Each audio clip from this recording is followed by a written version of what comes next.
इसमें तो बहुत ज्यादा जरूरत थी। ठीक है श्रुतिका, सॉरी हाँ याद दिलाया करो यार, मैं तो बड़ी भुलक करूँ। ठीक है, ये प्रोटीन बनाएगा। प्लीज मुझे ये कहना है कि डीएनए से आरएनए बनने के प्रोसेस को क्या कहते हैं? ट्रांसक्रिप्शन। और आरएनए से प्रोटीन बनने के प्रोसेस को कहते हैं, यहाँ पे लिख रही हूँ, कहते हैं translation.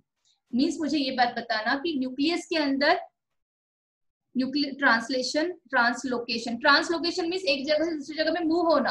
Translation means Poonam translation means RNA से प्रोटीन बनना। ट्रांसलोकेशन को उसमें मत डालो Poonam, translocation is a different thing, वो देखेंगे, वो बहुत बार आता है ट्रांसलोकेशन। ट्रांसलोकेशन ये ट्रांसलेशन को सब्स्टिट्यूट नहीं कर रहा है। ट्रांसलेशन मीन्स आरएनए से प्रोटीन बनने के प्रोसेस को ट्रांसलेशन कहते हैं। ट्रांसक्रिप्शन डीएनए से आरएनए बनने के प्रोसेस को कहते हैं। रेप्लिकेशन डीएनए से डीएनए बनने के प्रोसेस को कहते हैं, मीन्स कॉपी बनना। ठीक है, मीन्स मैं क्या कह रही हूँ, न्यूक्लियस के अंदर रेप्लिकेशन होता है, न्यूक्लियस के अंदर ट्रांसक्रिप्शन होता है, बट ट्रांसलेशन के लिए उस आरएनए को बाहर आना पड़ता है न्यूक्लियर पोर से। और जो राइबोसोम बना यहाँ पे न्यूक्लियोलस में, वो भी तो यहाँ पे आ जाएगा ना, क्योंकि उसकी तो कोई बाउंड्री है ही नहीं। वो भी कहाँ से बाहर आएगा? पोर से, न्यूक्लियर पोर से। और जब वो साइटोप्लाज्म में आएंगे, at this site translation takes place, means mRNA से प्रोटीन बनने की जो प्रोसेस है, राइबोसोम जो एमआरएनए पे बैठेंगे और आगे जाके उसको हेल्प करेंगे प्रोटीन बनाने में, तो ये प्रोसेस किसमें होगी? साइटोप्लाज्म में होगी। Translation occur in cyto, very very good, proper Tilak. Translation cytoplasm में, रेप्लिकेशन ट्रांसक्रिप्शन न्यूक्लियस के अंदर। अब न्यूक्लियोलस का कंसेप्ट क्लियर है। अब मैं एक बार आपको ये भी तो दिखा देती हूँ। देखो आपने अभी तो पढ़ा था ना न्यूक्लियर पोर, क्या लिखा था इस न्यूक्लियर पोर में? देखो न्यूक्लियर पोर क्या करता है? Control the passage of RNA, ribosome, इनको क्या करता है? वो हेल्प करता है ट्रेवल होने के लिए, इसमें से पोर से बाहर जाने के लिए। आप कहोगे मैम प्रोटीन, कभी कभी प्रोटीन अंदर से बाहर से अंदर भी तो जाता है, न्यूक्लियस को भी तो कभी कभी प्रोटीन की जरूरत होती है। तो मैंने क्या कहा था आपको, ये क्या इसे एक ही डायरेक्शन में जाता है कि इस डायरेक्शन में भी तो जाता है, रिवर्स भी तो जा सकता है। देखो यहाँ पे रिवर्स डायरेक्शन लिखा है, ठीक है, समझ रहे हो? रियल में जो प्रोटीन सिंथेसिस, प्रोटीन का सिंथेसिस जो होगा वो होगा साइटोप्लाज्म में। भले वो साइटोप्लाज्म में बन गया और अब न्यूक्लियस कह रहा है अरे यार मुझे इस प्रोटीन की जरूरत है यार, तो फिर वो पोर से अंदर जा सकते हैं, बट सिंथेसिस करने के लिए उन्हें साइटोप्लाज्म में आना पड़ेगा। वो उनका एक अलग से डेडिकेटेड फंक्शनैलिटी है कि कहाँ पे क्या सिंथेसिस होगा। अब मुझे लगता है न्यूक्लियोलस और न्यूक्लियोलस में क्या होता है और न्यूक्लियस में क्या होता है, किसी को कंफ्यूजन नहीं होगा, I don't think so. Nucleolus is a site for ribosomal biosynthesis, biogenesis.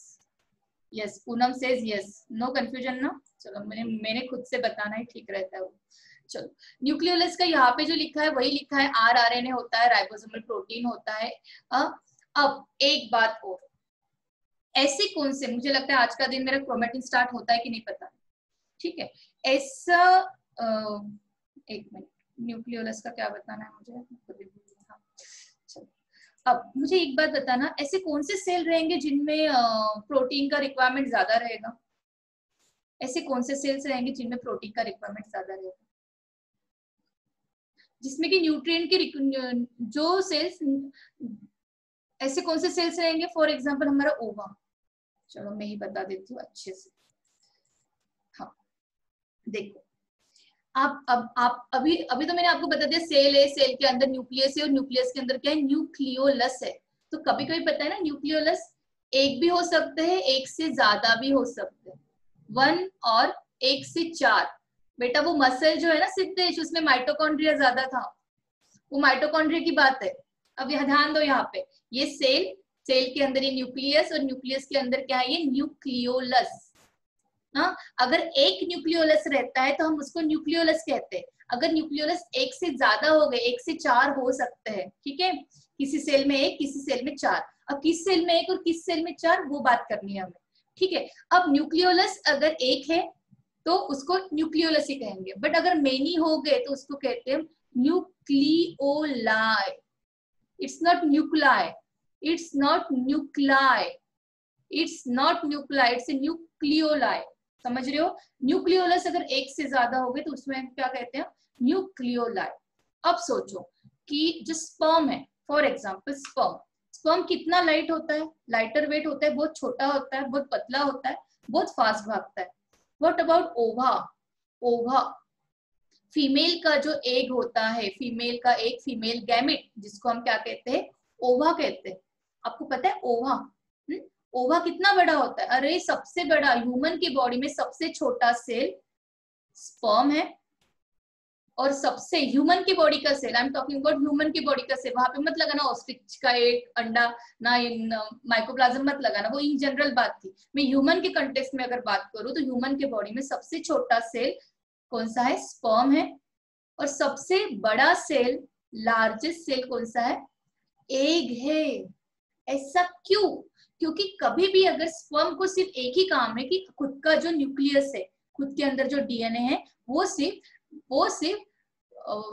ओवा के अंदर इंट्रोड्यूस करना, ओवा के अंदर इंट्रोड्यूस करना, सिर्फ उतना ही काम है किसका? स्पर्म का। उसके ऊपर स्पर्म कुछ काम नहीं करता, बाकी काम बेचारे आ जाता है ओवा के ऊपर। इसीलिए ओवा को पता है आगे जाकर उसको जाइगोट बनाना है, जाइगोट से आगे बेबी फॉर्म होगा, तो ओवा required so much nutrient, means so much protein. हाँ, बहुत ज्यादा न्यूट्रिएंट की, बहुत ज्यादा प्रोटीन की जरूरत है किसको? ओवा को। तो ओवा के अंदर बहुत ज्यादा प्रोटीन बनने की रिक्वायरमेंट है, तो राइबोसोम भी तो बहुत लगेंगे, यस और नो? जितने ज्यादा राइबोसोम्स रहेंगे उतना ज्यादा वो प्रोटीन बना पाएगी, उतना ज्यादा वो न्यूट्रिएंट बना पाएगी, प्रोटीन न्यूट्रिटिव सब्सटेंसेस। ठीक है, तो इसीलिए राइबोसोम को फॉर्म करने वाले न्यूक्लियोलस भी क्या हो जाते हैं? एक से न्यूक्लियोलस भी ज्यादा रहते हैं किसमें? ओवा के अंदर। Inside ova nucleolus are may be present in 3 और 4, मींस न्यूक्लियोलाई होते हैं, मल्टीपल होते हैं। ठीक है, क्यों? क्योंकि उनमें प्रोटीन का सिंथेसिस की रिक्वायरमेंट बहुत है। क्यों? क्योंकि आगे जाके एग में जितने भी इसलिए तो एग का साइज बड़ा होता है। क्यों? क्योंकि एग में बहुत ज्यादा प्रोटीन, बहुत ज्यादा न्यूट्रिएंट्स भरे होते हैं। कौन बनाएगा ये? उसके अंदर जो मशीनरी रहेगी वही बनाएगी। मशीनरी मींस न्यूक्लियस के अंदर न्यूक्लियोलस ज्यादा रहेंगे, ज्यादा न्यूक्लियस तो ज्यादा राइबोसोम बने, ज्यादा राइबोसोम बने तो ज्यादा प्रोटीन फॉर्म होंगे। समझा ये? Is this clear? और स्पर्म के अंदर अगर बात करें हम, तो स्पर्म के अंदर पता है आपको, स्पर्म के अंदर जो न्यूक्लियस है, न्यूक्लियस के अंदर न्यूक्लियोलस एक हाथ हुआ तो हुआ, नहीं तो एक भी नहीं होता, होता ही नहीं। एक हाथ हुआ तो हुआ, नहीं तो एक भी नहीं होता। मैम इन ओवा न्यूक्लियोलाई प्रेजेंट ना? यस, न्यूक्लियोलाई बेटा, हाँ। न्यूक्लियोलस में सिंगल, अगर एक से ज्यादा हो गए तो nucleoli. Very good Poonam, very good. अब एक मिनट, मुझे लगता है हम लास्ट पॉइंट पे, देखो यहाँ पे मैंने लिखा है कि न्यूमरस भी हो सकते हैं, 1 से 4 हो सकते हैं, लिखा है डिपेंडिंग ऑन सिंथेटिक एक्टिविटी। कौन सी एक्टिविटी? प्रोटीन को किसको ज्यादा सिंथेसाइज करना है, उस बेसिस पे न्यूक्लियोलाई का नंबर वैरी होगा। जैसे कि देखो ऊसाइट मीन्स क्या कह रहे हैं? ऊसाइट मीन्स एक की बात कर रहा है वो, एक का ही नाम है ऊसाइट्स। ठीक है, अब जो हो उसमें लार्ज न्यूक्लियोलस होते हैं, वेयर एज जो स्पर्म होता है उसमें स्मॉल इनकॉन्स्पिक्यूअस मीन्स अनक्लियर। एक है भी क्या नहीं है उतना भी हम क्लियर नहीं कर सकते, स्पर्म में होता भी है कि नहीं होता। पर एग में क्या होते हैं? लार्ज नंबर ऑफ न्यूक्लियस होते हैं, nucleolus, I am talking about nucleolus. Nucleus तो एक ही होगा, न्यूक्लियोलस की बात चल रही है। ठीक है, अब देख लो function, it is site for active ribosomal RNA synthesis, आपको पता है। लार्ज और मोर नंबर किसमें होता है? ऐसे कोई सेल्स में होता है कि जो एक्टिवली पार्टिसिपेट करती है प्रोटीन सिंथेसिस में, फॉर एग्जांपल हमारा एग। ठीक है, ये आरआरएनए को भी बना सकते हैं। मैंने कहा था न्यूक्लियोलस के अंदर डीएनए ही नहीं होता, आरआरएनए भी तो होता है और राइबोसोमल प्रोटीन भी होता है, सबका क्लस्टर है।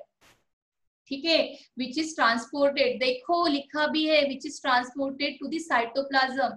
राइबोसोम जाएगा कहाँ पे आगे जाके? राइबोसोम जाएगा साइटोप्लाज्म में और असेंबल होगा। मैंने पढ़ा है आपको प्रोकैरियोट्स में 70s राइबोसोम होते हैं, यस और नो? 70s राइबोसोम मैंने पढ़ाया है, जो बच्चे मेरे साथ कंटिन्यू में है उनको पता होगा। 70s राइबोसोम मीन्स एक आपका होगा, एक क्या होगा आपका 50s और एक होगा आपका 30s। दोनों बना मिलके बनता है 70s। देखो पायल को याद है, देखो पायल, वेरी गुड पायल। हाँ, मुझे नहीं लगता बाकियों को याद होगा क्योंकि बहुत अर्ली क्लासेस में था ये प्रोकैरियोट्स में, तभी भी मैंने बहुत डिटेल में बताया था आपको 70s। प्रोकैरियोट्स में 70s राइबोसोम होते हैं, यूकैरियोट्स में फिर से राइबोसोम पढ़ेंगे आगे, और उसमें राइबोसोम 80s हो जाएंगे। तो मुझे ये कहना है कि राइबोसोम बनते हैं तो 50s से 30s है क्या basically? These are protein complex, यही तो राइबोसोमल प्रोटीन कॉम्प्लेक्स थे जिससे पूरा राइबोसोम बना है। कहाँ पे होता है ये ट्रांसपोर्ट? साइटोप्लाज्म में। आई थिंक कि आपका ये कंसेप्ट क्लियर हो गया होगा।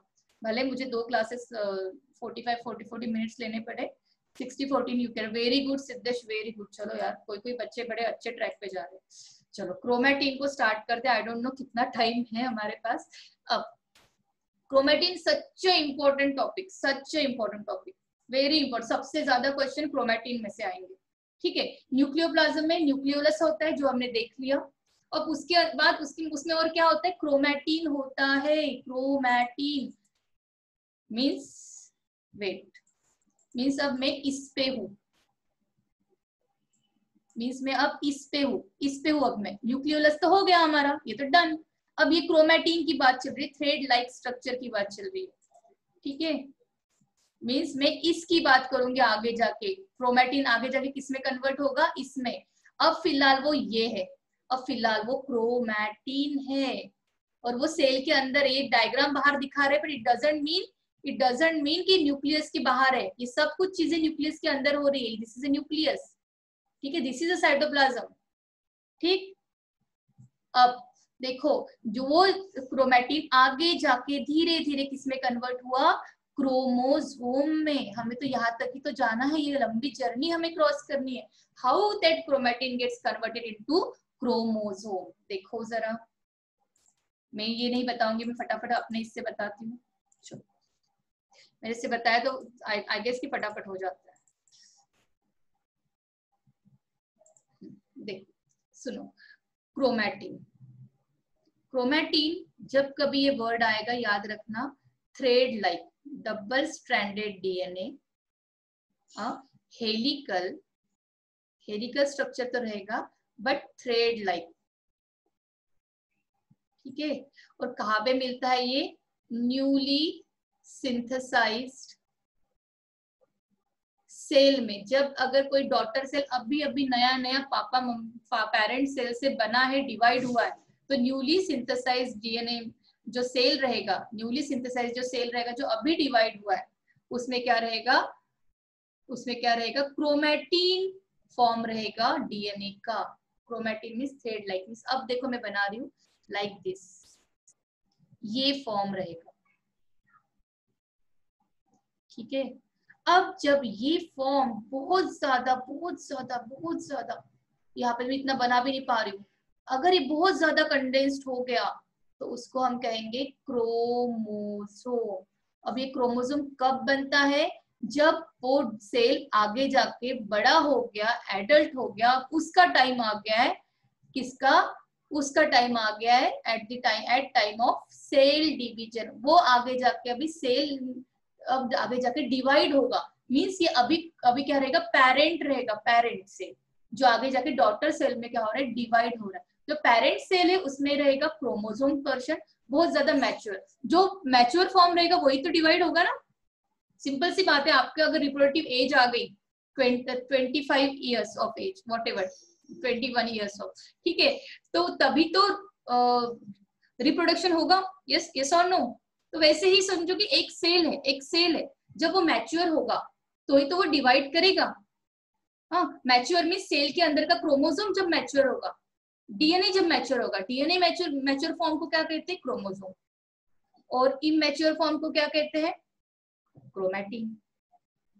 यस, इमैच्योर फॉर्म को क्या कहते हैं? क्रोमैटिन।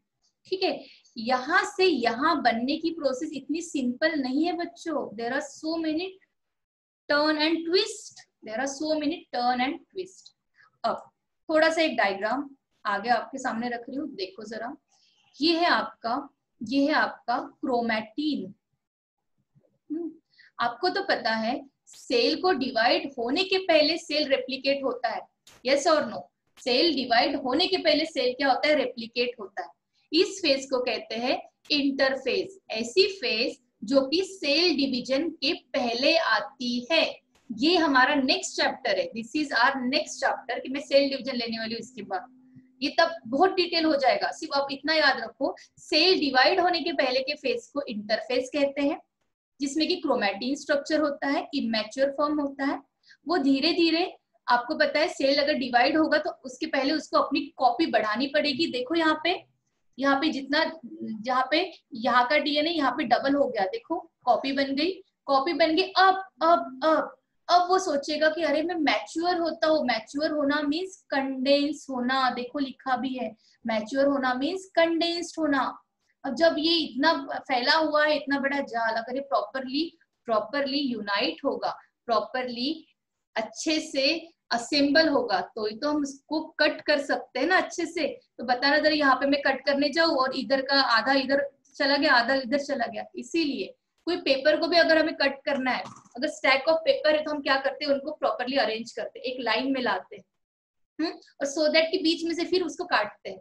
अब यहाँ पे इतना डिस्पर्स फॉर्म में है, इतना फैले हुए फॉर्म में, तो यहाँ पे कहाँ से काटे मीन्स कहाँ से डिवाइड करें, सो दैट कि दोनों सेल जो भी डॉटर सेल्स बनेंगे उनमें इक्वल अमाउंट ऑफ डीएनए जाएगा। तो इसीलिए हम क्या करते, पहले उसको अच्छे से अरेंज करते, कंडेंस्ड करते, बहुत ज्यादा कंडेंस, इतना अच्छे से कंडेंस कि अब वो condensed form can easily divide.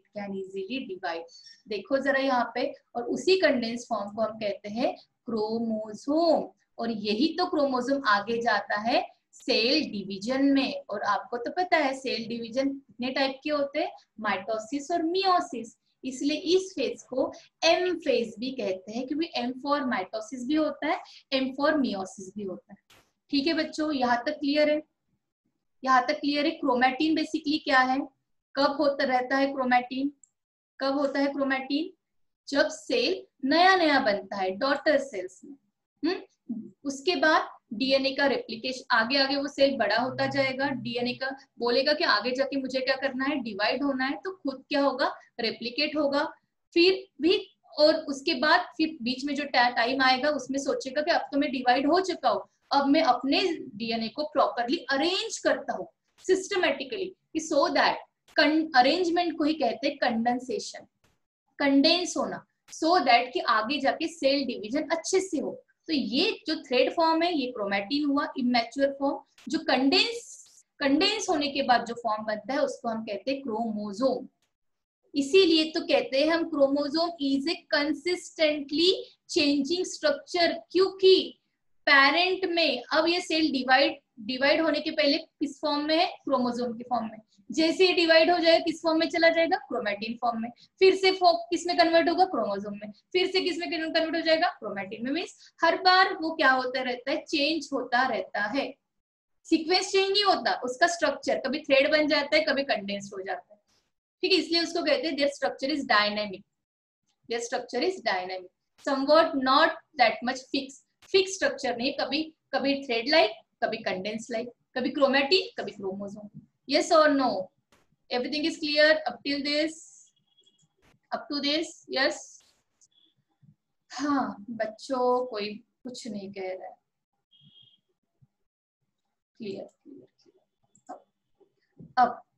अब और एक कॉम्प्लेक्सिटी लाती हूँ आपके लिए, क्लियर। चलो वेरी गुड। जो बच्चे ना कॉन्स्टेंटली सुन रहे हैं ना कि इधर ना कि उधर, नहीं पता चले मम्मी वहां पे कुछ खाना बना रही है, बर्तन बज रहे, कोई भाई है कोई बहन है वो वहाँ पे टीवी देख रही है, पापा उधर से चिल्ला रहे और बच्चे बड़े इस बीच में पढ़ रहे, कॉन्सेंट्रेशन लैक होता है। चलो आगे, अब मैं क्रोमैटिन के स्ट्रक्चर पे चलती हूँ, नहीं तो क्रोमोसोम बोलो, बेसिकली वो है क्या, क्रोमैटिन को या क्रोमोसोम को, क्रोमोसोम को, चलो मैं क्रोमोसोम कहती हूँ। क्रोमैटिन का कंसेप्ट तो मैंने आपको बता दिया, तो अभी क्रोमोसोम की बात करते हैं। क्रोमोसोम क्रोमैटिन एक ही है। क्रोमोसोम बेसिकली आपको पता है किससे बनता है, डीएनए प्लस प्रोटीन से बनता है, यस और नो। इन दोनों को कंबाइनली हम क्या कहते हैं, क्रोमोसोम। अभी तो मैंने आपको बताया था DNA is what, DNA is a polymer, बताया था मैंने आपको, पॉलीमर किसका, पॉलीमर ऑफ न्यूक्लियोटाइड का। छोटे छोटे न्यूक्लियोटाइड आएंगे, और एक दूसरे के बीच में बॉन्ड बनाएंगे और बॉन्ड बना के एक लॉन्ग पॉलीमर बनाएंगे जिसको हम कहेंगे डीएनए। ठीक है, डीएनए आपको इस टाइप का मिलेगा। और यहाँ पे ऐसे न्यूक्लियोटाइड रहेंगे, ये न्यूक्लियोटाइड रहेंगे। ठीक है, अब तक के लिए इतना ही, क्योंकि हम डीएनए का चैप्टर नहीं पढ़ रहे। देखो टाइम रनिंग आउट है, टाइम की वजह से बड़ी परेशान हो। ठीक है, वैसे तो बंद करना ही चाहिए, 1 घंटा बहुत हो जाता है, ज्यादा ही हो गया। अब ये वाला कंसेप्ट क्लियर करके फिर हम होल्ड कर देंगे, काफी ठीक है। नेक्स्ट क्लास के लिए थोड़ा सा बच नहीं, बहुत कुछ बच जाएगा। ठीक है, न्यूक्लियोटाइड मीन्स ये सब न्यूक्लियोटाइड लगे। अब बेसिकली न्यूक्लियोटाइड है क्या, अब इसको मैं थोड़ा रिवेल कर रही हूँ, ध्यान से सुनना। क्रोमैटिन ही कंडेंस होकर क्रोमोसोम बनता है। Very good Payal, you are on right track, very good, proper, yes yes, बराबर है। चलो अब न्यूक्लियोटाइड, न्यूक्लियोटाइड एक छोटा न्यूक्लियोटाइड, एक न्यूक्लियोटाइड बनके क्या, एक न्यूक्लियोटाइड क्या है, मोनोमर है। ऐसे बहुत सारे न्यूक्लियोटाइड बनेंगे तो क्या बनेगा, पॉलीमर ऑफ पॉलीमर, उसको कहते हैं हम डीएनए। अब देखो न्यूक्लियोटाइड का, एक न्यूक्लियोटाइड का स्ट्रक्चर कैसे है। न्यूक्लियोटाइड किससे बना है, consist of sugar, consist of nitrogen base. मैं हर किसी को डिटेल नहीं करूंगी क्योंकि हमें यहाँ पे नहीं करना है। कंसिस्ट ऑफ फॉस्फेट, ये फॉस्फेट की वजह से मुझे यहाँ तक आपको लाना पड़ा, फॉस्फेट। ठीक है, हाँ, H3PO4, phosphoric acid, phosphoric acid क्या है ये, फॉस्फोरिक एसिड। फॉस्फेट लग रहा है तो बेसिकली क्या है, ये लगा क्या है यहाँ पे, फॉस्फोरिक एसिड का ग्रुप लगा है। ठीक, अब देखो न्यूक्लियोटाइड का एक स्ट्रक्चर बना के दिखाती हूँ सिर्फ आपको, छोटा सा, और डरना नहीं इस स्ट्रक्चर से, बायोमोलिक्यूल में आने वाला है, अभी नहीं आएगा। अब ये है आपकी एक शुगर, एक आगे चलती हूँ, आगे आगे मैंने रखा है, देखो डीएनए के न्यूक्लियोटाइड का स्ट्रक्चर बना रही हूँ, HOH, HOH, CH2OP। P पता है आपको क्या है, H3PO4, फॉस्फोरिक एसिड से आया हुआ, तो ये P double bond O, P minus, ऐसा कुछ होगा यहाँ पे। ठीक है, अब ये है आपकी शुगर जिसको कहते हैं आप डीऑक्सी राइबोज शुगर। राइबोज होती है 5 कार्बन की, यहाँ पे देखो है क्या 5 carbon, 1 carbon, 2 carbon, 3 carbon, 4 carbon और ये 5th कार्बन। यस, तो बट इसमें से एक ऑक्सीजन को हमने निकाल दिया है, तो ये क्या बन गया, डीऑक्सी। वैसे तो ये राइबोज था, पर ये बन गया, ऑक्सीजन निकाल दिया, क्या बन गया, डीऑक्सी राइबोज।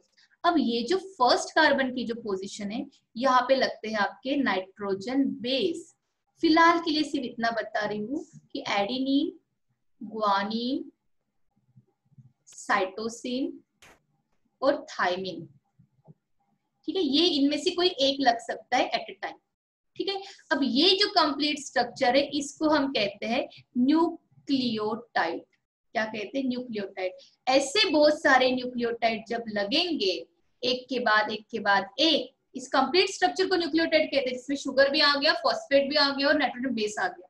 अब ये जो हर बार ऐसे न्यूक्लियोटाइड लग जाएंगे तो बनेगा आपका डीएनए का स्ट्रक्चर। तो सिर्फ मुझे आप ये बताना कि इस डीएनए का डीएनए के ऊपर कोई चार्ज होगा क्या, क्या ये डीएनए चार्ज मॉलिक्यूल होगा क्या, डीएनए चार्ज मॉलिक्यूल होगा कि नहीं होगा, इतना बता दो मुझे, आगे का पढ़ाना है, फटाफट बताओ क्या लगता है आपको, डीएनए की चार्ज मॉलिक्यूल होगा, डीएनए चार्ज मॉलिक्यूल होगा कि नहीं होगा। यस,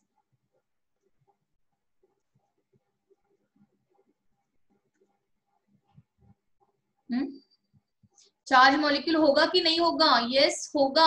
कौन सा चार्ज होगा ओमकार, कौन सा चार्ज होगा, डीएनए के ऊपर कौन सा चार्ज होगा, डीएनए के ऊपर निगेटिव चार्ज होगा। और निगेटिव चार्ज क्यों होगा, क्योंकि मैंने यहाँ पे तो बनाया फॉस्फोरिक एसिड, क्योंकि डीएनए में कौन सा ग्रुप है, फॉस्फोरिक एसिड। और आपको तो पता है acid CO minus, acidic group, minus charge, yes, negative having DNA having negative charge हो गया। अब ये जो डीएनए है ना, ये जब पैकेज्ड होगा, जब कंडेंस्ड होगा, तो कंडेंस्ड कैसे होगा, कौन हेल्प करेगा इन्हें कंडेंस्ड होने के लिए? यहाँ पे जो बेचारा छोटा सा थ्रेड था वो थ्रेड अब कंडेंस्ड हो रहा है। कंडेंस्ड हो रहा है एक दूसरे के बहुत पास पास आ रहा है। ऐसे ऐसे थ्रेड था पहले ये, अब वो एक दूसरे के क्या आ रहा है, बहुत पास पास आ रहा है। कंडेंस्ड होना मीन्स जम जाना, एक दूसरे से पास पास आ जाना। कब होगा? जब ये डीएनए के अंदर के न्यूक्लियोटाइड किसी पर्टिकुलर प्रोटीन के साथ इंटरैक्ट करेंगे, कोई बॉन्ड बनाएंगे। समझ लो यहाँ पे कोई प्रोटीन है साइड में, कोई बॉन्ड बनाएंगे तो ही तो वो क्या करेंगे, एक दूसरे से बॉन्ड जब बनाएंगे तो क्या होंगे, वो कंडेंस्ड होंगे, पैकेज्ड होंगे। समझ रहे हो मेरी बात? पैकेज्ड होंगे मींस यहाँ पे क्रोमैटिन का क्रोमोसोम में कन्वर्जन हो रहा है तो कंडेंसेशन हो रहा है। हाँ, कंडेंस्ड हो रहा है वो। क्या हो रहा है? प्रेस हो रहा है, कंडेंस्ड हो रहा है, पैकेज्ड हो रहा है। तो यहाँ पे कोई प्रोटीन का इन्वॉल्वमेंट है कि जो न्यूक्लियोटाइड के साथ इंटरैक्ट होकर बॉन्ड बनाता है। तो मुझे बताना, डीएनए के ऊपर निगेटिव चार्ज है तो जो यहाँ पे प्रोटीन रहेंगे उस प्रोटीन के ऊपर कौन से चार्ज रहेंगे, बताना जरा। उस प्रोटीन के ऊपर कौन से चार्ज रहेंगे? नेगेटिव चार्ज, ऑब्वियसली ना, ये नेगेटिव चार्ज है तो इसके ऊपर भी नेगेटिव चार्ज रहेंगे, right. DNA is a acidic group. Sejal negative charge, very, तुम लोगों का ना केमिस्ट्री बड़ा बड़ा वाव है। तुम्हें तो ये पता होना चाहिए ना कि unlike like charge repel each other, अगर कोई चार्ज एक जैसे रहे तो वो रिपेल करेंगे। और मैं क्या कह रही हूँ यहाँ पे, कंडेंस्ड हो रहा है डीएनए, तो मीन्स ये न्यूक्लियोटाइड किसी प्रोटीन के साथ बॉन्ड बना के खुद को क्या कर रही, कंडेंस्ड होने में हेल्प कर रही। तो ऑब्वियसली डीएनए के ऊपर निगेटिव चार्ज था तो इसका अगर ऐसे कोई प्रोटीन के साथ इंटरेक्शन हुआ कि जिसका पॉजिटिव चार्ज है तो अनलाइक चार्ज हो जाएंगे। और अनलाइक चार्ज जब होते हैं तो वो अट्रैक्ट करते हैं, यस और नो। अगर ये निगेटिव हो जाएगा तो ये अट्रैक्ट करेंगे एक दूसरे से? नहीं ना। Unlike charge attract each other. जब ये अनलाइक चार्ज अट्रैक्ट होंगे तो डीएनए अच्छे से पैकेज्ड होगा, वाइंड अप होगा, अच्छे से क्या होगा, पैकेज्ड होगा। मींस डीएनए कहीं ना कहीं वाउंड होगा, ये भी आगे आएगा। ऐसे प्रोटीन जिसमें पॉजिटिव चार्ज है, तो मुझे बताना डीएनए के ऊपर निगेटिव चार्ज था तो हम कह रहे थे एसिडिक है। तो ऐसे प्रोटीन जिसके पॉजिटिव चार्ज है तो उसको क्या कहेंगे हम, क्या कहेंगे, बेसिक प्रोटीन, राइट और नॉट? यस, बेसिक कहेंगे हम। तो डीएनए इज एसिडिक, प्रोटीन जो होते हैं बेसिक होते हैं। ऐसे प्रोटीन को कहते हैं हम हिस्टोन प्रोटीन। क्या कहते हैं? Histone protein. याद रखना, हिस्टोन प्रोटीन जो कि डीएनए के साथ डायरेक्ट इंटरेक्शन करते हैं, वो हिस्टोन प्रोटीन जो कि डीएनए को क्या करते हैं, क्रोमैटिन को कंडेंस्ड करते हैं, पैकेज्ड करते, कन्वर्ट करते क्रोमोसोम में। और इसीलिए क्यों कन्वर्ट करते हैं, क्योंकि वो पॉजिटिव निगेटिव चार्ज है तो अट्रैक्शन होता है, दोनों के बीच में अच्छा खासा इंटरेक्शन होता है। अब और एक कॉम्प्लेक्सिटी, डीएनए का इंटरेक्शन होता है प्रोटीन के साथ जिसको हम कहते हैं हिस्टोन प्रोटीन। क्या कहते हैं, अब होना चाहिए फटाफट कंप्लीट। हिस्टोन प्रोटीन जो किसके लिए किस प्रोसेस में इन्वॉल्व है, पैकेजिंग में। बट पता है आपको, अपार्ट फ्रॉम दैट डीएनए के पास जो बेसिक प्रोटीन है हिस्टोन प्रोटीन के साथ साथ कोई नॉन हिस्टोन प्रोटीन भी होते हैं जो कि डीएनए के साथ इंटरेक्शन या पैकेजिंग में इन्वॉल्व नहीं होते, वो जस्ट एक सपोर्ट देते हैं, एक सपोर्ट प्रोवाइड करते हैं।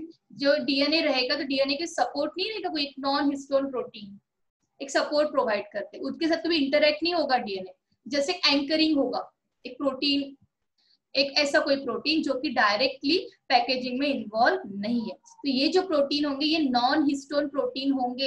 Histone protein means basic protein. अब एक और कॉम्प्लेक्सिटी ले ला रही हूँ मैं आपके सामने। बेसिक प्रोटीन मींस ऐसे प्रोटीन जिनमें ऐसे अमीनो एसिड्स है जिनका नेचर क्या है, बेसिक है। किस अमीनो एसिड का नेचर बेसिक होता है? ऐसे हमारे पास दो ही अमीनो एसिड्स है, एक है आर्जिनिन और एक है लाइसिन। क्या है? एक है आर्जिनिन और एक है लाइसिन। आर्जिनिन का शॉर्टकट है आर और लाइसिन का है के, आर के। याद क्या रखोगे? आर के। फटाफट आपको यहाँ से, अगर नहीं समझे डोंट वरी, मैं फिर से इसको ब्रश अप कराऊंगी, डोंट वरी। ठीक है, सिर्फ मुझे यहाँ तक बताना था कि क्रोमैटिन क्या होता है। क्रोमैटिन जो होता है जिसमें डीएनए हिस्टोन प्रोटीन होते हैं, नॉन हिस्टोन प्रोटीन भी होते हैं। ठीक है, अब आई गेस कि खत्म हो जाएगा टाइम। संडे का एग्जाम का याद रखना, बीच में लगा तो कभी मैं क्लास लेना चाहती हूँ तो तुम लोग क्या कर देते हो, मैम नेट पैक नहीं है। ठीक है, हिस्टोन प्रोटीन लिखा है यहाँ पे, और यहाँ पे नॉन हिस्टोन प्रोटीन भी लिखा है। देखो हिस्टोन प्रोटीन में ये भी लिखा है कि आर्जिनिन है और क्या है, लाइसिन है। ठीक है, और ये क्या करते हैं, पैकेज करते हैं